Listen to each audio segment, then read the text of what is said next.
নমস্কার, বিবেক তীর্থ থেকে আবার আপনাদের কাছে এলাম। আজকে একটু মিক্স খবর, নানা রকম খবর একসাথে করে, ছোট ছোট খবর। এই যেমন ফার্স্টে ইহুদি নিয়ে শুরু করা যাক। ইহুদিরা মানে আগের ভিডিওতেই বলেছিলাম যে গান্ধারীর অভিশাপে যদুবংশ সমস্ত মানুষ শ্রীকৃষ্ণের অবর্তমানে মারা যাওয়ার পরে তারা এই স্থান ছেড়ে অন্য স্থানে চলে যেতে বাধ্য হয় ভয়েতে। কেন? গান্ধারী অভিশাপ দিয়েছিলেন। কেন অভিশাপ দিয়েছিলেন? যাক, সেটা তো কৌরবদের আর পাণ্ডবদের মধ্যে যা লড়াই হয়েছিল। তারপরে তিনি চোখে দৃষ্টি থাকতেও তিনি কিন্তু চোখে একটা পট্টি বেঁধে থাকতেন, যেহেতু তার স্বামী চোখে দেখতে পান না। এবং সেই কারণে সেই সময় তার শরীরের মধ্যে এমন একটা তেজ বলুন বা একটা আধ্যাত্মিক একটা শক্তি এসে গিয়েছিল। তিনি তখন দুর্যোধনকে বলেছিলেন, যুদ্ধে মোটামুটি সমাপ্তির সময় যখন কৌরবদের হার নিশ্চিত, তখন তিনি দুর্যোধনকে বলেছিলেন যে তুমি আমার সামনে আসবে এবং তুমি কোনো রকম বস্ত্র পরিহিত না থেকে তুমি আমার সামনে দাঁড়াবে।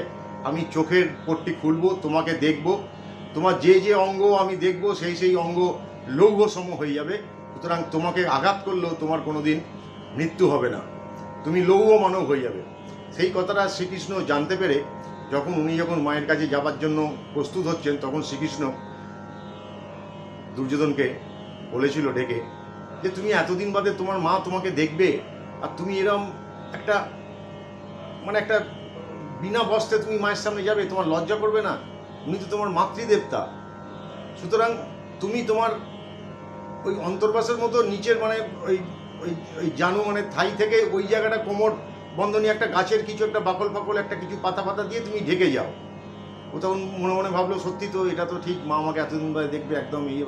সেই সময় ও ঢেকে তখন মায়ের কাছে গেল, বললো মা চলে এসছি আমি। তখন গান্ধারী তখন চোখ থেকে পট্টিটা খুলে যেই জায়গাটা ঢাকা, সব শরীর দেখলো যেই জায়গাটা ঢাকা, তখন বলে, এ কী করেছো তুমি? তোমাকে যে আমি বললাম তুমি কিছু অঙ্গে রাখবে না। বললো না শ্রীকৃষ্ণ আমাকে বললেন যে তুমি ওই জায়গাটা এরকম করে তুমি না ঢাকা দিয়ে তুমি মায়ের সামনে যাবে এতদিন বাদে। বললো বাহ, তোমাকে আমি আর বাঁচাতে পারলাম না। কেননা তার সমস্ত শরীর লৌহসম হলেও কিন্তু ওর এই থাইয়ের কোমর থেকে থাই পর্যন্ত যেইটুকু জায়গা ওর ওই গাছের বাকল দিয়ে ঢাকা ছিল, সেই জায়গাটা কিন্তু তার কিন্তু লৌহসম হয়নি। সুতরাং শ্রীকৃষ্ণ যখন ভীমকে বলেছিলেন যে তুমি ওর কিন্তু ওই জানুর উপরে কিন্তু আঘাত করবে, তবেই ওর আর কি মৃত্যু হবে, না তাছাড়া মৃত্যু হবে না। তো সেই তারপরে তারপরে গান্ধারী অভিশাপ দেন শ্রীকৃষ্ণকে যে তোমার যদুবংশ ধ্বংস হয়ে যাবে। এইবার উনি শ্রীকৃষ্ণের অবর্তমানে তারা এবার পশ্চিমের দিকে আস্তে আস্তে ছড়িয়ে ছিটিয়ে যায় ভয়তে, কারণ এইখানে থাকলে যদি ওদের অভিশাপটা লেগে যায়। এবং যেতে যেতে তারা, তখন তো আর দেশ বলে কিছু ছিল না, না ইসরায়েল, না লেবানন, না প্যালেস্তাইন, না আপনার জার্মান, না ফ্রান্স, কিছু নেই। তখন ওই দিকে পশ্চিমের দিকে আস্তে আস্তে পাহাড়ি জায়গায় তখন ওরা চলে যায়। ওইখানে গিয়ে তারা মোটামুটি নিজেদের মধ্যে একত্রিতভাবে থাকে। পরবর্তী যে জিনিসটা আমরা দেখেছি, ইংরাজি বই যারা দেখেছেন, 10 কমেন্ডমেন্টস, সেই বইটাতে দেখা যায় যে ওই জাতিটা আস্তে আস্তে সেই মোসা ওদের যে গুরু ছিলেন, যিনি ওই লেখাগুলো পেয়েছিলেন, যে সেই পাথরের ওপর খোদাই করা 10টা বাণী। তো তখন তো এইটা একটা আর্টিকেল আমি পড়েছিলাম যে ওই আর্য ওই ওই ওই আর কি যদুবংশই পরবর্তীকালে ইহুদি রূপে, ওদের হিব্রু ভাষা, আর জুইস ওদের। শুধু পৃথিবীর মধ্যে জুইস বলতে গেলে শুধুমাত্র ওই ইসরায়েলই আছে, আর হিন্দু বলতে গেলে আমাদের এই ভারতবর্ষই আছে। এই দুটোই স্বতন্ত্রভাবে শুধু একটা দেশ, আর কোথাও নেই। তো যাই হোক, আজকে ওই ইসরায়েল যে ক্ষমতার জোরে বলিয়ান, তাদের যা বুদ্ধিদীপ্ত, তাদের যা বুদ্ধি, তাদের যা টেকনোলজি, সারা বিশ্বের কোনো মানুষের মধ্যে সেই জিনিসটা নেই। এবং এতদিন মোসাদ, ইসরায়েল কিন্তু আজ পর্যন্ত কোনো যুদ্ধ শুরু করেনি, কোনো ওরা শুরু করেনি, কিন্তু ওরা শেষ করেছে। শুরুটা ওরা কোনোদিনই করেনি, ওদের সেটা বলাও নেই যে আমরা যুদ্ধ করব, কারোর উপর আক্রমণ করব, কিন্তু শেষ ওরা করে। এইখানে যেমন ইরান পেছনে কলকাঠি মেরে ফার্স্টে মানে হামাসকে লাগালো, মানে হামাসকে তো ওরা একদম চুন চুন করে সব শেষ করে দিল। লাস্টে হিজবুল্লাহকে লাগালো, হিজবুল্লাহ দেখতে পাচ্ছেন কি অবস্থা হলো। লাস্টে 57টা মুসলিম দেশের চাপে, 57টা না, তার মধ্যে শিয়া সুন্নি কিছু ভাগ আছে, 57টা বলা যেতে পারে, মুসলিম দেশের চাপে পড়ে এইবার ইরানকে একটা কিছু করতেই হবে, কারণ ইরানকে তো দাদাগিরি, ও তো দাদা, ওর কথাতেই তো এরা করছে, ওরা ফান্ডিং এই দুটো ওই হচ্ছে হামাস আর ইয়েকে জন্মদাতা বলতে গেলে তো ইরান। আর ইরানের যিনি এখন সর্বময় কর্তা আয়াতুল্লাহ খোমেনি, এখন তারও জনসমর্থন কিন্তু তার দেশে নেই। তার দেশের মানুষ বাইরে গিয়ে ওই যাকে মারলেন ওদের সেনাপ্রধান, তার জন্য উল্লাস করছে। ওদের দেশবাসীরা ইসরায়েলকে বলছে লিখে লিখে যে তোমরা আমার শত্রু নও। সুতরাং ইসরায়েল পরবর্তীকালে আর ওই পদাতিক বাহিনী দিয়ে তো হামলা ওখানে হবে না, যা হবে ওই এয়ারক্রাফট দিয়েই হবে। তবে এই 180খানা যে ওই যে মিসাইল, ব্যালিস্টিক মিসাইল যেটা ক্ষেপণ হলো, তার মধ্যে একজন ইসরায়েলি মারা গেছেন, আর কেউ মারা যাননি।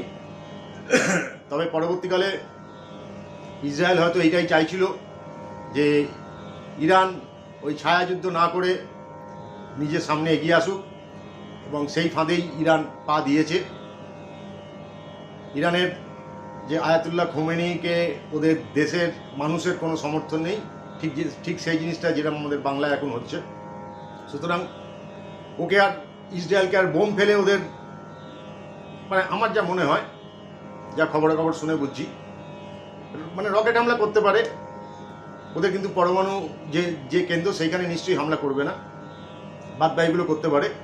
কিন্তু ওই আয়াতুল্লাহ খোমেনির যে ওর পায়ের তলা থেকে মাটি আস্তে আস্তে সরাবার কাজেই নিশ্চয়ই ইসরায়েল লাগবে। কেননা মেন হচ্ছে ওকে গদিচ্যুত করা, ওর জন্যই এত কিছু সব হচ্ছে, সেটা খবরে আমরা শুনছি। ওর জন্য এত কিছু হচ্ছে, যত এই ফান্ডিং সব ইরান করে। তো যাই হোক, আজকে এই ইসরায়েলের সাথে আমাদের ভারতবাসী শ্রীকৃষ্ণের সঙ্গে একটা মিলের কথা বললাম। আর এর মধ্যে যেটা আমাদের এইখানে হচ্ছে, এইখানেও না একটা, এই বাংলাতেও একটা প্রোগ্রাম চলছে, জানো তো, প্রোগ্রাম চলছে। হেড কমান্ড উপর থেকে বাংলায় যে টিম আছে, টিমের মধ্যে তো এখন তো মানে দুজনই আগে এক ছিল, কিন্তু এখন ক্ষমতা কিছুটা দেয়া নেয়া নিয়ে দুজনের মধ্যে কিছুটা মতবিরোধ হয়েছে। তো সেই জন্য কিন্তু ওই উপরে যিনি আছেন, মানে আমাদের দেশের, সে চাইছে যে ভেতর থেকেই বিনা যুদ্ধে ওদের লোক দিয়েই ওইটাকে ভেঙে দেয়া। এটা আমার মনে হয়।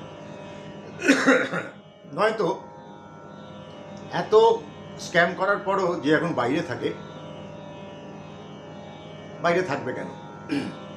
ওকে তো ধরার মতো প্রচুর মানে কি প্রমাণ যেটা বলে সে তো রয়েছে, কিন্তু ওকে ছেড়ে রাখা হয়েছে যে তুমি তোমার টিমকে ভাঙো, ভেঙে তুমি ওটাকে স্প্লিট করে দাও। তাহলে আমাদের গণতন্ত্র তো, আর তো আমি বন্দুক নিয়ে যুদ্ধ করতে পারি না, তোমাকে দিয়েই হতে হবে, যেমন মহারাষ্ট্রে হয়েছিল। সেই জিনিসটা ও যতদিন করতে না পারছে ততদিন কিন্তু ওকে এই এবার ধরবো না এরকম তাবিজ ফাবিজ করে ও মানে একটু ইয়ে থাকছে। কিন্তু এখন যখন কোনো তাবিজ নেই, কিন্তু দলটাকে ভাঙতেও পারছে না, ভাঙতেও দিচ্ছে না যিনি কর্ণধার, সেই জন্য উনি এখন রইল ঝোলা চললো ভোলা করে উনি এখন বিদেশে চলে গেছেন। পাচ্ছি না আমি, এবার বিদেশে ঘুরে আসবো, ঘুরে এসে তারপর দেখবো। এইটাই হচ্ছে প্ল্যান। যারা ভাঙতে চাইছে তারা ওকে ধরছে না, কেননা টোপ দিয়ে রেখেছে যে তোমাকে আমরা সাজা কম দেবো, তুমি দলটাকে ভাঙো।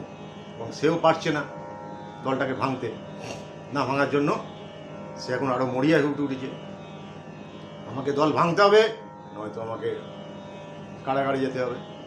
এইটা আমার একটা মনে হলো, আপনাদের সামনে বললাম। ভালো থাকবেন, আবার সামনের দিন দেখা হবে। নমস্কার।